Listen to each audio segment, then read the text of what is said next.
السلام علیکم ورحمۃ اللہ وبرکاتہ۔ الحمد للہ وحدہ والصلاة والسلام علی من لا نبی بعد اما بعد فاعوذ باللہ من الشیطان الرجیم بسم اللہ الرحمن الرحیم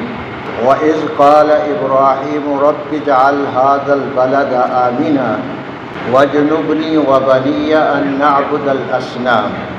قال النبي صلى الله عليه وسلم اللهم إنهم أخرجوني أحب البلاد إلي فاسكني أحب البلاد إليك أو كما قال صلى الله عليه وسلم اللهم صل على محمد وعلى آل محمد كما صليت على إبراهيم وعلى آل إبراهيم إنك حميد مجيد اللهم بارك على محمد وعلى آل محمد كما باركت على إبراهيم وعلى آل إبراهيم إنك حميد مجيد رب اشرح لي صدري ويسر لي أمري واحلل عقدة من لساني يفقهوا قولي رب زدني علما وألحقني بالصالحين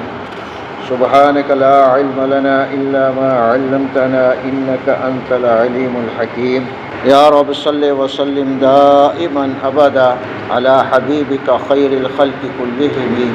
هو الحبیب الذي ترجى شفاعته لكل حول من الاحوال مقتحم۔ اللہ جل جلالہ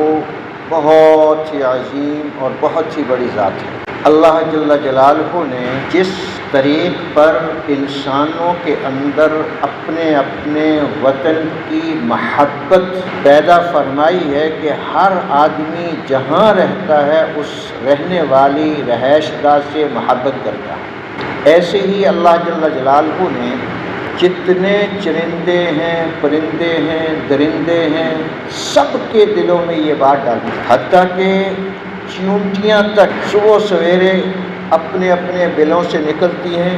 مختلف جگہ پر سفر کر کے پھر اپنے ہی بل میں آتی ہیں، دوسرے بل میں نہیں جاتی۔ شہد کی مکھی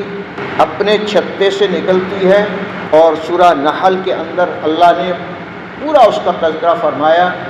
کہ میلوں دور نکل جاتی ہے، واپس پھر انہی راستوں پہ اپنے ہی چھتے میں آتی ہے، دوسرے میں نہیں جا سکتی۔ اور اگر بھول کر یا جان بوجھ کر کوئی مکھی دوسرے چھتے میں چلی جائے تو وہ اس کو قبول نہیں کرتی، مار دیتی ہے، فوراً مار دیتی۔ تو ہر انسان کی، ہر ذی روح کی اللہ نے جہاں جہاں وہ رہتا ہے اس رہائش گاہ کی محبت دلوں میں ڈالی ہوئی ہے۔ اور اس کے بارے میں قرآن حکیم کے اندر متعدد آیات موجود ہیں، جیسے یہ سورہ مائدہ کی آیت ہے۔ اللہ جل جلالہ نے حضرت موسیٰ علیہ نبینا علیہ السلام سے اپنی قوم کے بارے میں یہ الفاظ نقل فرمائے ہیں، یا قوم ادخلوا الارض المقدسۃ التی كتب اللہ لکم ولا ترتدوا علی ادبارکم فتنقلبوا خاسرین۔ اے میری قوم، تم اس ارض مقدس کے اندر داخل ہو جاؤ جس کو اللہ نے تمہارے لیے لکھ دیا ہے۔ وَلَا تَرْتَدُّوا عَلَىٰ أَدْبَارِكُمْ، اپنی پشتیں نہ دکھاؤ، پشت کے بل نہ پھرو، فَتَنْقَلِبُوا خَاسِرِينَ، تم خسارہ پانے والوں میں سے ہو جاؤ۔ وہ ارض مقدس جس سے بنی اسرائیل کو نکالا گیا تھا، اس کی محبت میں حضرت موسیٰ علیہ السلام فرما رہے ہیں کہ دوبارہ اس جگہ جاؤ، اللہ جل جلالہ نے وہ تمہارے مقدر میں رکھی ہے۔ اور حضرت موسیٰ علیہ نبینا علیہ السلام کے بعد جب قوم میدان تی کے اندر بنی اسرائیل قوم 40 سال تک سرگرداں رہی، اس میدان سے باہر نہیں نکل سکی، تو پھر انہوں نے اپنے وقت کے نبی، جو بعض روایتوں میں آتا ہے کہ اس کا نام یوشع علیہ السلام، بعض میں آتا ہے شمعون علیہ السلام، بعض میں آتا ہے شماعیل علیہ السلام، ان میں سے کوئی ایک نبی، اس سے انہوں نے کہا کہ ہمارے لیے کوئی ایسا سردار مقرر کر دیں کہ ہم دوبارہ اپنی کھوئی ہوئی سلطنت کو واپس لے لیں، جو ہمارا اپنا ملک ہے، ہماری اپنی زمین ہے، وہاں ہم واپس چلے جائیں۔ تو اس نبی نے یہ بات کہی کہ اگر اللہ نے تمہارے لیے جہاد کو مقرر کر دیا پھر تم جہاد کرو گے؟ تو انہوں نے کہا وما لنا، ہمیں کیا ہو گیا ہے اللہ نقاتل فی سبیل اللہ، کہ ہم اللہ کے راستے میں نہ لڑیں۔ وَقَدْ أُخْرِجْنَا مِنْ دِيَارِنَا وَأَبْنَائِنَا، حالانکہ ہمیں اپنے گھروں سے اور اس جگہ سے جہاں ہمارے اولاد بھی تھی وہاں سے نکالا گیا۔ فَلَمَّا كُتِبَ عَلَيْهِمُ الْقِتَالُ، جب ان پر لڑائی یعنی جہاد اللہ نے فرض کر دیا، تَوَلَّوْا، وہ پھر گئے، إِلَّا قَلِيلًا مِّنْهُمْ، ان میں سے بہت تھوڑے تھے، وَاللَّهُ عَلِيمٌ بِالظَّالِمِينَ، اللہ جل جلالہ ظالموں کو خوب جانتے۔ تو اس آیت میں بھی اللہ جل جلالہ نے حضرت موسیٰ علیہ السلام کی قوم کا جو اپنا وطن تھا اس کی محبت کا تذکرہ کیا ہے کہ اس وطن کی محبت کے سلسلے میں جہاد بھی کرنا چاہتے ہیں، لڑنا بھی چاہتے ہیں، کیونکہ اپنے وطن میں جانا چاہتے ہیں۔ اور حضرت ابراہیم علیہ نبینا علیہ السلام نے جب اپنی اولاد حضرت اسماعیل علیہ السلام اور اپنی بیوی حاجرہ کو چھوڑا ہے تو اس کے بارے میں اللہ جل جلالہ سے ابراہیم علیہ السلام یہ فرما رہے ہیں، وَإِذْ قَالَ إِبْرَاهِيمُ رَبِّ إِنِّي أَسْكَنْتُ مِنْ ذُرِّيَّتِي بِوَادٍ غَيْرِ ذِي زَرْعٍ عِنْدَ بَيْتِكَ الْمُحَرَّمِ، اے اللہ میں نے اپنی اس اولاد کو تیرے مقدس گھر کے قریب بسایا ہے، چھوڑا ہے، وہ گھر جس کے ارد گرد کہیں کوئی ایک ذرہ برابر بھی زمین سے کوئی چیز اگتی نہیں ہے، رویدگی نہیں ہوتی، کوئی نباتات نہیں ہے، لِيُقِيمُ الصَّلَاةَ، تاکہ یہ نماز کو قائم کرتے رہیں۔ اور ساتھ ہی حضرت ابراہیم علیہ السلام نے یہ بھی ارشاد فرمایا کہ اللہ ان کو یہاں پر جو لوگ ہیں پورے عالم کے، ان کے دلوں میں اس گھر کی محبت ڈال دے تاکہ وہ اس گھر کے اندر آئیں۔ اور پھر دوسری جگہ اللہ جل جلالہ نے ابراہیم علیہ السلام ہی کا قول نقل کیا ہے کہ وَإِذْ قَالَ إِبْرَاهِيمُ رَبِّ اجْعَلْ هَٰذَا الْبَلَدَ آمِنًا، اے اللہ یہ شہر جہاں میں نے اپنی اولاد کو چھوڑا ہے اس شہر کو امن والا بنا دے۔ یعنی یہ جتنی آیات میں نے پڑھی ہیں ان آیات کے اندر اللہ جل جلالہ نے ہر آدمی کے اندر وطن کی محبت کو پیدا فرمایا کہ وطن کے ساتھ اپنے محبت رکھے۔ جیسے اللہ نے ہمیں اپنا وطن دیا ہے پاکستان، اس کے اندر کتنے خوبصورت ترین شہر ہیں، مثلا سب سے بڑا شہر کراچی ہے، اسلام آباد ہے، پھر لاہور ہے، فیصل آباد ہے، پشاور ہے، لیکن پینسرے کے لوگ، جگت پور کے لوگ اپنے اپنے گھروں سے محبت کرتے ہیں کہ نہیں؟ سریالے والے اپنے گھر سے محبت کرتے ہیں کہ نہیں؟ جو جہاں ہیں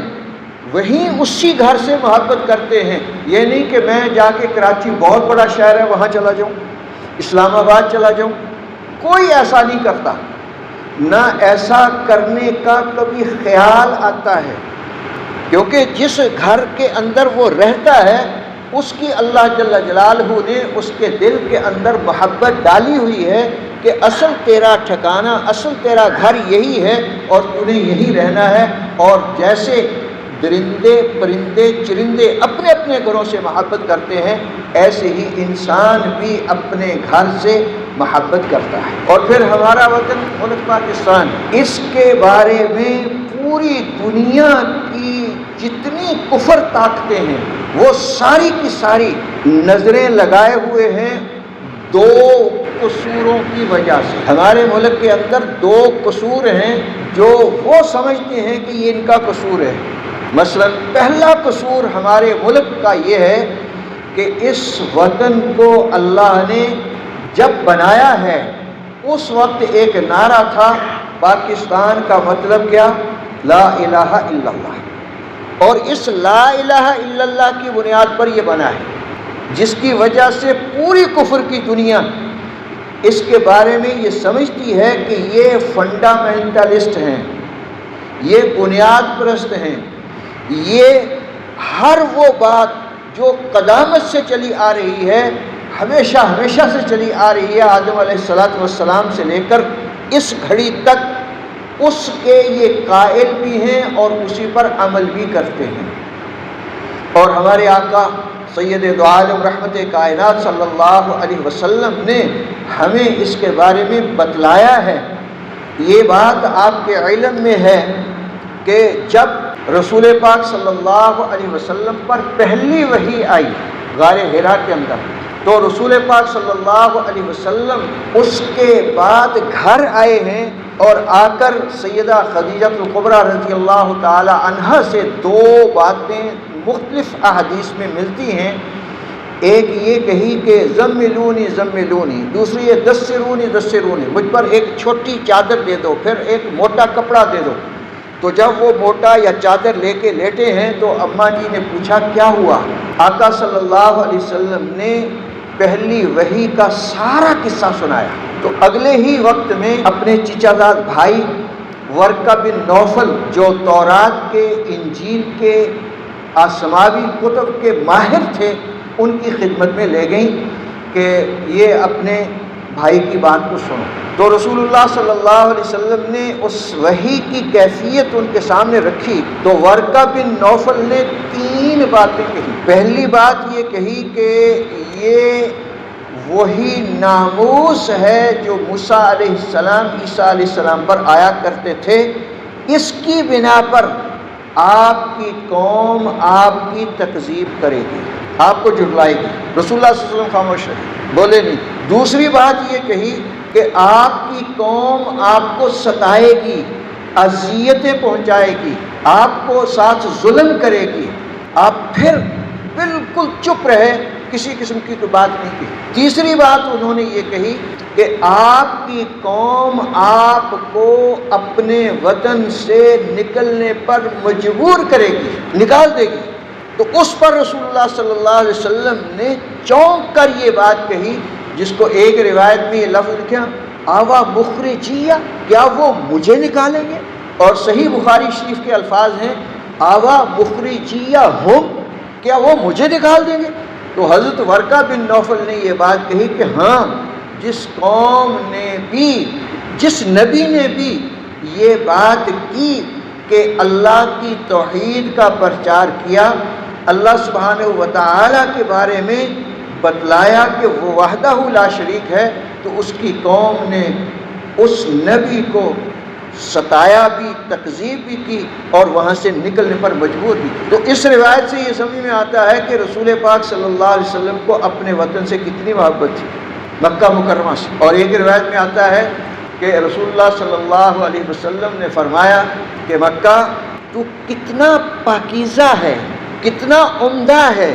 اگر میری قوم مجھے یہاں سے نہ نکالتی تو میں کبھی بھی کسی اور جگہ اپنی رہائش نہ رکھتا۔ اور ایک روایت میں یہ دعا فرمائی ہے، بلکہ جب مکہ مکرمہ سے سیدنا ابوبکر صدیق رضی اللہ تعالیٰ عنہ کو لے کر نکلے ہیں،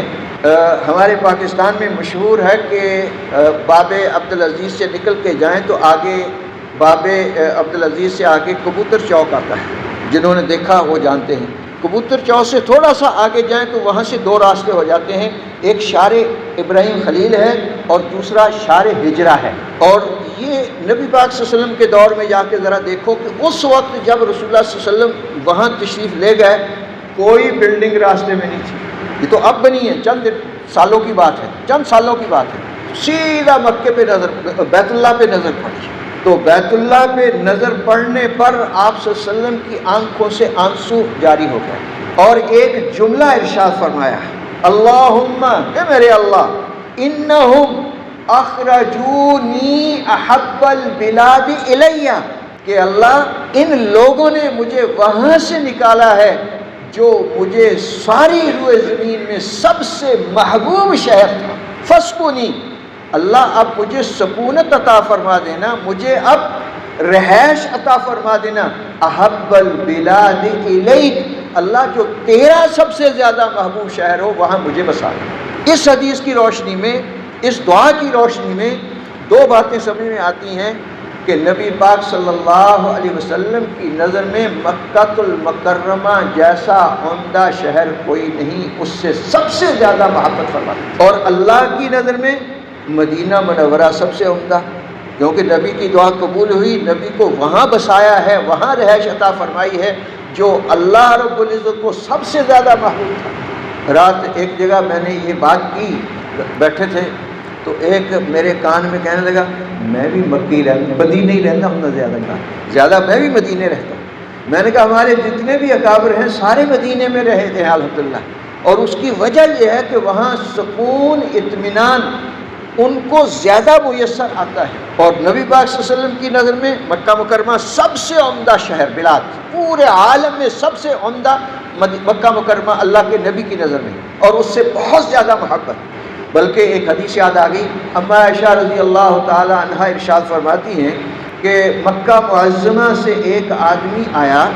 میں نے اس سے پوچھا، رسول اللہ صلی اللہ علیہ وسلم تشریف فرما ہے، میں نے اس سے پوچھا مکہ کے احوال سناؤ، تو انہوں نے مکہ المکرمہ کے فضائل بیان شروع فرما دیے۔ تو نبی پاک صلی اللہ علیہ وسلم کی آنکھوں سے برسات برسنے لگی اور فرمایا اے فلاں تو ہمیں مکہ کا شوق کیوں دلاتا ہے؟ اور ایک روایت میں آتا ہے فرمایا دا قلوبنا تقر، چھوڑ ہمارے دلوں میں قرار آنے دے، ہمارے دلوں میں اطمینان آنے دے، بس کر بہت ہو گیا۔ یعنی مکہ کے ساتھ مدینہ میں پہنچنے کے بعد بھی اتنی محبت رہی، بہت زیادہ محبت تھی، اور اللہ جل جلالہ کو مدینہ منورہ سے لہٰذا وہاں اپنے نبی کو ٹھہرایا ہے۔ اور مدینہ منورہ کے بارے میں جب مدینہ میں تشریف لے گئے رسول اللہ صلی اللہ علیہ وسلم، وہاں کے بارے میں پھر اتنی مدینہ کے ساتھ محبت، جب باہر نکلتے تھے تو جب مدینہ کے در و دیوار نظر آتے تھے تو اپنی اونٹنی کو تیز فرما دیتے تھے، یا جس سواری پہ سوار ہوتے تھے اس کو ایڑ لگا دیتے تھے کہ بھاگے، کیونکہ آگے مدینہ نظر آ رہا ہے، فوراً مدینہ پہنچنے کی کوشش فرماتے تھے کہ مجھے مدینہ جلدی پہنچنا ہے۔ حضرت انس بن مالک رضی اللہ تعالیٰ عنہ وہ فرماتے ہیں کہ ایک دن میں اور نبی پاک صلی اللہ علیہ وسلم خیبر کی طرف نکل گئے۔ میں اس لیے ساتھ نکلا کہ میں رسول پاک صلی اللہ علیہ وسلم کی خدمت کرتا رہوں گا، جو رسول اللہ صلی اللہ علیہ وسلم کی خدمت ہوگی اس کو بجا لاؤں گا۔ تو جب ہم واپس پلٹے تو احد پر پہنچے تو رسول اللہ صلی اللہ علیہ وسلم نے فرمایا انس ھذا جبل یحبنا نحب، یہ انس وہ پہاڑ ہے جو ہم سے محبت کرتا ہے، ہم اس سے محبت کرتے ہیں۔ یہ وہ پہاڑ ہے جو ہم سے محبت کرتا ہے، ہم اس سے محبت کرتے ہیں۔ یہ سیدنا انس بن مالک رضی اللہ تعالیٰ عنہ سے رسول اللہ صلی اللہ علیہ وسلم نے ارشاد فرمایا۔ اور یہ پہاڑ اتنا عظیم پہاڑ ہے کہ احد کے موقع پر جب رسول اللہ صلی اللہ علیہ وسلم اس کے اوپر چڑھے ہیں تو فوراً پھٹا ہے، اور وہ پھٹن تقریباً اتنی ہے، اور اس کے اندر 3 آدمی یوں اندر جا سکتے ہیں، ایسے 2 نہیں جا سکتے، کیونکہ الحمدللہ 2 دفعہ مجھے اس پھٹن میں جانے کا اللہ نے موقع نصیب فرمایا، اور وہاں پر ایسی عظیم خوشبو دنیا میں نے کبھی وہ خوشبو نہیں سنی جو وہاں خوشبو میں نے، اتنی عظیم خوشبو، اتنی معطر خوشبو جو وہاں دیکھی وہ کہیں نہیں دیکھی۔ اور آج وہاں جانا محال کر دیا ہے، اس کے ارد پورے پہاڑ کے ارد گرد انہوں نے ہرڈلز کھڑی کر دی ہیں، سد راہ کر دیا ہے، اب آدمی آگے جا نہیں سکتا۔ لیکن الحمدللہ یہ اس زمانے کی بات ہے، سن 7 میں پہلی مرتبہ اللہ نے اندر جانے کی توفیق عطا فرمائی، پھر سن 8 میں بھی اللہ نے توفیق عطا فرمائی، اس کے بعد گئے تو اس کے بعد پھر انہوں نے وہ دیواریں کھڑی کر دی۔ تو بہرحال نبی پاک صلی اللہ علیہ وسلم کو مدینہ منورہ کے در و دیوار کے ساتھ محبت تھی۔ اور ایک روایت میں آتا ہے رسول اللہ صلی اللہ علیہ وسلم نے ارشاد فرمایا، حضرت ابو ہریرہ رضی اللہ عنہ مروی ہیں، وہ فرماتے ہیں آقا نے ارشاد فرمایا جب مدینہ منورہ میں پہلا پھل آتا تھا، کھجور آتی تھی، سب سے پہلے کھجور آتی تھی، تو وہ جس کے پاس بھی آتا تھا وہ سب سے پہلے رسول پاک صلی اللہ علیہ وسلم کی خدمت لا کے پیش کرتے تھے کہ حضرت یہ ہمارے باغ کا پھل ہے۔ رسول اللہ صلی اللہ علیہ وسلم قبول فرماتے اور ارشاد فرمایا کرتے تھے کہ اللہ تمہارے پھلوں میں برکت نصیب فرمائے اور میرے اس وطن میں بھی برکت نصیب فرمائے، اور اے اللہ تیرے حبیب تیرے خلیل ابراہیم علیہ السلام وہ تیرے نبی تھے، تیرے خلیل تھے اور تیرے بندے تھے، اور انہوں نے اللہ مکہ کے بارے میں برکت کی دعا کی تھی، اللہ میں تیرا نبی ہوں، میں تیرا رسول ہوں، میں مدینہ کے بارے میں وہی دعا کرتا ہوں جو حضرت ابراہیم علیہ السلام نے مکہ کے بارے میں دعا کی تھی، اور اس کے ساتھ دگنی اس جیسا اور بھی عطا فرما۔ پھر وہ پھل جو ہوتا تھا کسی چھوٹے بچے کو بلا کے اس کو عطا فرما دیا۔ ہم بھی سب سے پہلے بچوں کو دیتے، کیا کرتے ہیں؟ اپنے اپنے گریبان، میں نہیں کچھ کہتا، اپنے اپنے گریبان جا کے دیکھیں کہ ہم کیا کرتے ہیں۔ آقا صلی اللہ علیہ وسلم سب سے پہلے بچوں کو دیتے، اور ایک روایت میں آتا ہے رسول اللہ صلی اللہ علیہ وسلم ارشاد فرماتے ہیں اللہم انی احرمت مدینہ کا تحریم مکہ، اے اللہ میں مکہ مدینہ منورہ کو ایسے ہی محترم حرم قرار دیتا ہوں، ما بین لابتیہا، جو دو پہاڑوں کے درمیان ہے، اس پورے مدینہ شہر کو میں اللہ حرم قرار دیتا ہوں، جیسے ابراہیم علیہ السلام نے مکہ معظمہ کو حرم قرار دیا۔ اللہم بارک فی ساعنا و مدنا، اللہ ہمارے سا کے اندر، ہمارے مد کے اندر برکت عطا فرما۔ سا اور مد یہ دو پیمانے ہوتے تھے اس زمانے میں، رسول اللہ صلی اللہ علیہ وسلم کے زمانے میں۔ ایک ہوتا تھا جیسے ہمارے گھروں میں آج کل تو ختم ہو گیا رواج، جب ہم چھوٹے تھے اس وقت ہوا کرتا تھا، یہ بزرگ سفید علی جانتے ہیں کہ ایک پڑوسی دوسرے پڑوسی کے ہاں جا کے کہتا تھا کہ جی مجھے یہ پیالی شکر کی دے دو، جب اس کے گھر میں آتی تھی وہ پیالی واپس کر دیتے۔ یہ ہوتا، آج کل بھی ہوتا، آج کل تو پتہ ہی نہیں کون پڑوسی ہے کون۔ تو یہ ایک پیمانہ تھا مد، اور پھر سا وہ ماپنے کا کہ اتنا گز ہے یا اتنا فٹ ہے یا اتنا انچ ہے، اس کا پیمانہ۔ یہ دو پیمانے ہوتے تھے، ان دو پیمانوں کے بارے میں رسول اللہ صلی اللہ علیہ وسلم نے دعا فرمائی ہے کہ اللہ ہمارے سا کے اندر، ہمارے مد کے اندر برکتیں عطا فرما، اور ساتھ ہی کہ اللہ اس مدینہ والوں کو وہ رحمتیں برکتیں جو ابراہیم علیہ السلام نے مکہ والوں کے لیے مانگی تھی، اللہ میں وہ ساری مانگتا ہوں، اور اس کے مثل اور یعنی دگنی عطا فرما۔ بار بار اپنے وطن کے لیے محبت کی جھلک بھی نظر آتی ہے، اور دعائیں بھی فرمایا کرتے تھے کہ اللہ اس کے اندر برکتیں رحمتیں بھی نازل فرما۔ اللہ نے ہمیں یہ ملک پاکستان وطن عزیز عطا فرمایا ہے۔ اس کا ایک قصور میں نے بتایا کہ یہ اسلام پر، اسلام کے نام پر لا الہ الا اللہ کی بنیاد پر بنا ہے۔ دوسرا قصور اس کا یہ ہے کہ یہ الحمدللہ اس وقت دنیا کے اندر سب سے بہترین ایٹمی قوت رکھتا ہے۔ جیسی ایٹمی قوت ہمارے ملک پاکستان کی ہے، پوری دنیا کے اندر ایسی ایٹمی قوت کسی کے پاس نہیں۔ اب اس کے لیے کہ اللہ اس کی حفاظت فرمائے، ہمارے ذمے بنتا ہے، بہت بڑا کام بنتا ہے کہ ہم جتنا اللہ کا شکر ادا کریں اتنا کم ہے، کہ اللہ نے ہمیں یہ ٹکڑا روئے زمین پر ایسا عطا فرمایا ہے، پوری دنیا میں ایسا روئے زمین پر کسی کے پاس ٹکڑا نہیں ہے جو اللہ نے ہمیں عطا فرمایا۔ یہ جو باتیں میں آپ کے سامنے ابھی کر رہا ہوں، کتنی آزادی سے کر رہا ہوں۔ پورے عرب ممالک میں، پوری اسلامی دنیا کے جتنے ممالک ہیں، 26 یا 27 یا جتنے بھی ہیں، کسی ملک میں بھی کوئی امام، کوئی خطیب اتنی آزادی کے ساتھ گفتگو نہیں کر سکتا جیسے ہم اپنے اس ملک پاکستان میں کرتے ہیں۔ ہم جب دل چاہتا ہے اللہ کے قرآن کے بارے میں خوب جو چاہیں بیان کریں،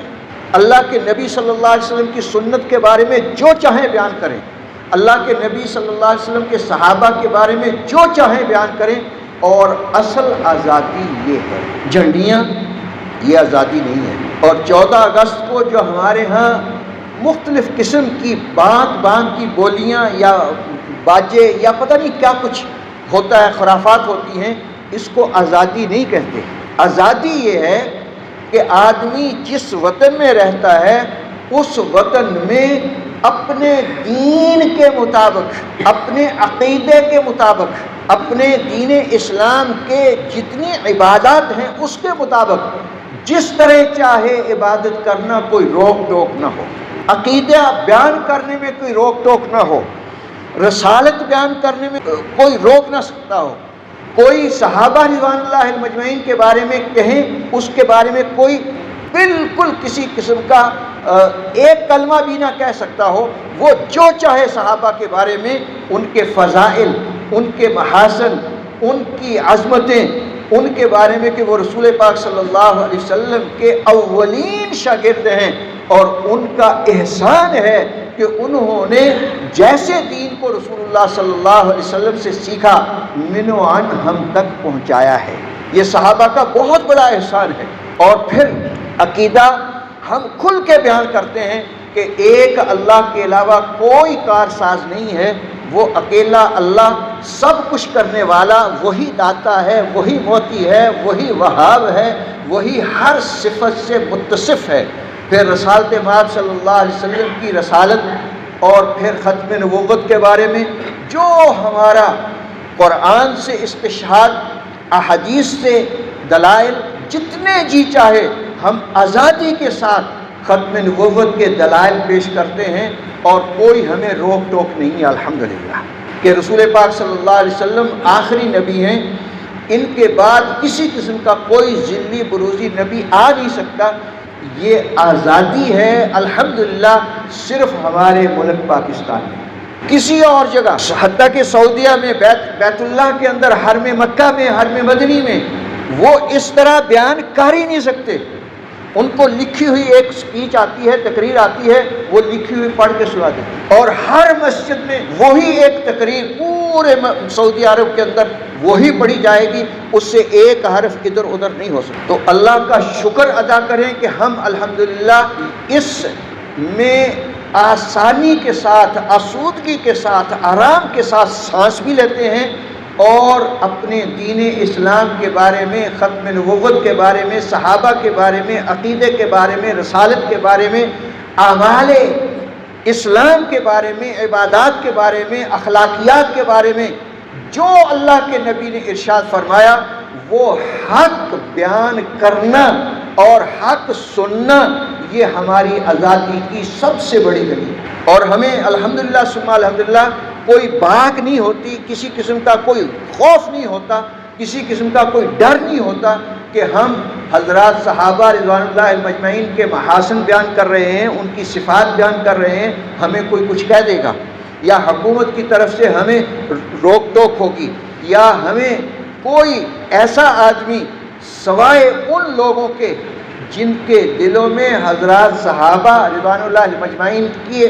بارے میں قدر و قیمت نہیں ہے کہ وہ کتنے آدمی تھے، کتنے بڑے انسان تھے، کتنے عظیم انسان تھے، ان کے ہم پر کتنے احسانات ہیں، ہم سوچ بھی نہیں سکتے۔ تو اللہ کا احسان ہے کہ ایک تو ہمیں جتنا ہم شکر ادا کر سکیں اتنا اللہ کا شکر ادا کریں، کہ اللہ تیرا شکر ہے ہمیں اس سرزمین کے اندر آزادی کے ساتھ ہم اپنے دین اسلام پر عمل کر سکتے ہیں۔ اور پھر سب سے بڑی بات، ملک پاکستان کے اندر الحمدللہ ثم الحمدللہ جو عیسیٰ علیہ نبینا علیہ السلام کے بارے میں عقیدہ، صحیح عقیدہ، قرآن کی آیات 2-3 جمعے پہلے میں نے آپ کے سامنے رکھی تھی کہ حضرت عیسیٰ علیہ السلام زندہ آسمانوں پہ گئے، اور زندہ آسمانوں سے جب اللہ چاہیں گے آئیں گے۔ انہوں نے بچپن میں، واحد عیسیٰ علیہ السلام ہیں جنہوں نے بات کی ہے ماں کی گود میں بھی اور ادھیڑ عمر میں بھی۔ ادھیڑ عمر 40 کے بعد ہوتی ہے، تو ہماری عمر بھی 40 کے بعد اکثر ہیں یہاں الحمدللہ۔ تو ان میں اور ہمارے میں فرق کیا ہے؟ فرق یہ ہے کہ وہ زندہ آسمانوں پہ گئے ہوئے واپس آئیں گے، آ کے اللہ ان کو پھر توفیق عطا فرمائیں گے، وہ 40 سال کی عمر کو پہنچیں گے، اس سے لمبی عمر ان کی ہوگی۔ تو اس وقت ان کا بیان کرنا، گفتگو کرنا، باتیں کرنا، یہ معجزہ ہوگا کہ واپس آ کے پھر باتیں کر رہے ہیں۔ اور یہ دلیل ہے اس بات کی کہ عیسیٰ علیہ السلام نے آنا ہے۔ 2 جگہ قرآن میں یہ لفظ ہیں، یکلم الناس فی المہد وکہلا، اور دوسری جگہ تکلم الناس فی المہد وکہلا، سورہ آل عمران کے اندر اور سورہ مائدہ کے اندر ایک جگہ تکلم الناس، ایک یکلم الناس، ضمیر کا فرق ہے، باقی کوئی فرق نہیں ہے۔ اور بعض لوگ کہتے ہیں معاذ اللہ ثم معاذ اللہ عیسیٰ علیہ السلام نے آنا نہیں ہے، اور ان میں سب سے خطرناک مرزیت ہے جو بات ہی اس جگہ سے شروع کرتی ہے کہ عیسیٰ علیہ السلام معاذ اللہ ثم معاذ اللہ قتل ہو گئے اور ان کی قبر کشمیر کے اندر موجود ہے۔ یہ آج کا مرزئی یہ بات کہتا ہے، اور اللہ رب العزت نے صاف صاف قرآن کریم کے اندر سورہ مائدہ کے اندر یہ الفاظ ارشاد فرمائے ہیں کہ عیسیٰ علیہ السلام کو ما قتلوہ وما صلبوہ، نہ ان کو کسی نے قتل کیا نہ ان کو کسی نے سولی پہ لٹکایا، ولیکن شبہ لہم، بلکہ تمہیں شبہ پڑ گیا ہے، اور وہ شبہ اللہ نے خود جو آنے والے تھے، یہ بات کھل کے کہہ دوں 2-4 منٹ ہیں کہ جب رومی حکومت تھی اس زمانے میں عیسیٰ علیہ السلام کے زمانے میں، اور یہودی بہت مخالف تھے عیسیٰ علیہ السلام، تو انہوں نے رومی حکومت سے یہ بات منوائی کہ ہمیں آپ اجازت دیں ہم عیسیٰ کو پکڑ کر سولی پہ لٹکا دیں۔ تو یہ باتیں کہاں لکھی ہوئی ہیں؟ قصص النبیین حضرت مولانا ابو الحسن علی ندوی رحمۃ اللہ علیہ کی 5 جلدوں میں، اس کی 4تھی جلد میں یہ ساری باتیں تفصیل کے ساتھ لکھی۔ تو اس کے علاوہ احادیث میں بھی موجود ہیں، اور انہوں نے احادیث کے حوالے بھی دیے ہیں، اور اس کے علاوہ ہمارے جتنی سیرت کی کتابیں ہیں ان تمام میں یہ چیزیں موجود ہیں کہ حضرت عیسیٰ علیہ السلام کے بارے میں جب انہوں نے یہ منوایا کہ ان کو پکڑ لو اور جو چاہو کرو، وہ آئے جلدی سے، جب اندر داخل ہوئے تو اللہ جل جلالہ نے اپنی قدرت سے، اپنی خاص عنایت سے عیسیٰ علیہ السلام کو وہاں سے آسمانوں پر لے گئے،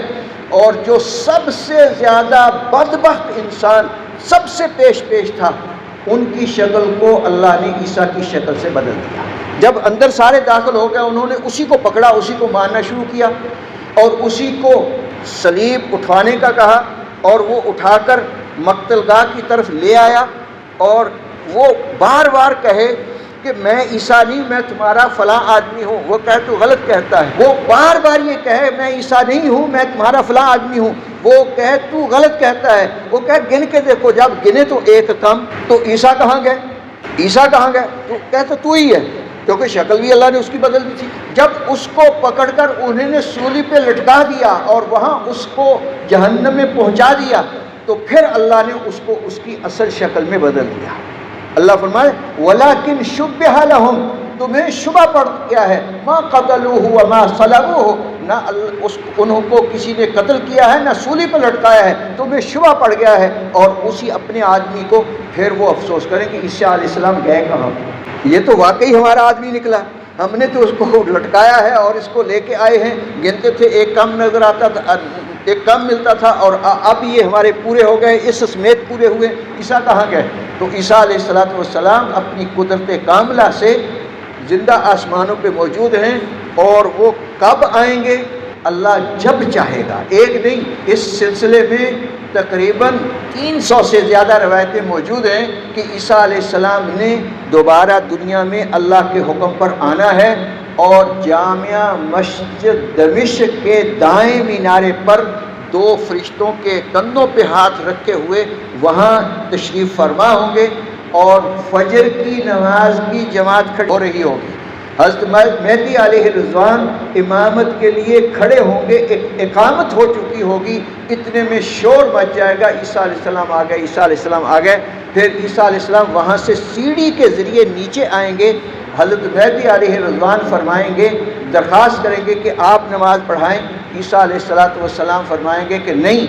میں اس امت میں امتی کی حیثیت سے آیا ہوں، نبی میں اپنے زمانے میں تھا، اب میں اللہ کے رسول پاک صلی اللہ علیہ وسلم کی امت میں سے ایک امتی بن کے آیا ہوں، یہ نماز آپ پڑھائیں۔ تو حضرت عیسیٰ علیہ السلام ان کے پیچھے نماز پڑھیں گے، اور پھر حضرت مہدی علیہ رضوان کو کفر کی دنیا کے ساتھ ٹکر لیے ہوئے 7 سال ہو جائیں گے۔ اس سے سمجھ میں آتا ہے کہ ابھی 7 سال کا اور نکلنے ہیں، ابھی قریب نہیں ہے۔ پھر اس کے بعد عیسیٰ علیہ السلام اس کے ساتھ مل کر امام مہدی علیہ رضوان پھر دنیا کے اندر امن و امان کے لیے جنگیں ہوں گی، اور پھر 2 سال ایک روایت کے مطابق، ایک میں کم بھی آتا ہے کہ حضرت مہدی علیہ السلام کا انتقال ہوگا، یصلون علیہ الناس، لوگ ان کی نماز جنازہ پڑھیں گے۔ اس کے بعد عیسیٰ علیہ السلام اس دنیا میں مقام لد پر، جو آج کل اسرائیل کے اندر لد ایئرپورٹ ہے، وہاں انہوں نے ایک جہاز گدھے کی شکل کا بنا کے ٹھہرایا ہوا ہے کہ جب دجال آئے گا جو ان کا مسیحا ہے تو وہ اس گدھے پہ بیٹھ کر، اس جہاز پہ بیٹھ کر پوری دنیا میں جائے گا اور پوری دنیا کو منوائے گا کہ میں خدا ہوں، مجھے خدا مانو. اور اللہ نے اس کو یہ طاقت دی ہوگی کہ وہ اپنے شتونگڑوں کو اس کے